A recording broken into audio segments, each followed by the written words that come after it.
आणि इकडे या प्रकरणी आयसीआयसीआय बँकेने कोब्रा पोस्टच्या बातमीची दखल घेतलेली आहे आणि या प्रकरणी सखोल चौकशी करण्याचं आश्वासन दिलेलं आहे। त्यासाठी एका समितीची नेमणूक करण्यात येणार आहे।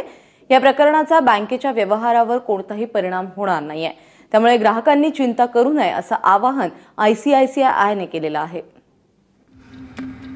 याच प्रकरणी सखोल चौकशी करणार असं आयसीआयसीआय म्हणतंय। प्रकरणाच्या चौकशीसाठी उच्चस्तरीय समिती बँकेकडून नेमली जाईल। या प्रकरणाचा ग्राहकांना कोणताही फटका बसणार नाही असं आश्वासन बँक देतेय। या प्रकरणाची चौकशी केली जाईल असं सांगितलं जातंय आयसीआयसीआय कडून। आणि याच प्रकरणी एचडीएफसीने स्पष्टीकरण देताना काय म्हटलंय पाहूयात। कोब्रा पोस्टने केलेल्या आरोपांची आम्ही गंभीर दखल घेत आहोत। संबंधित प्रकरणाची अग्रक्रमाने चौकशी करण्यात येईल। बँक व्यवहारांची सखोल चौकशी केली जाईल। कोणताही संशय आढळल्यास कठोर कारवाई करणार असल्याचंही बँकेकडून स्पष्टीकरण देताना म्हटलं गेलंय।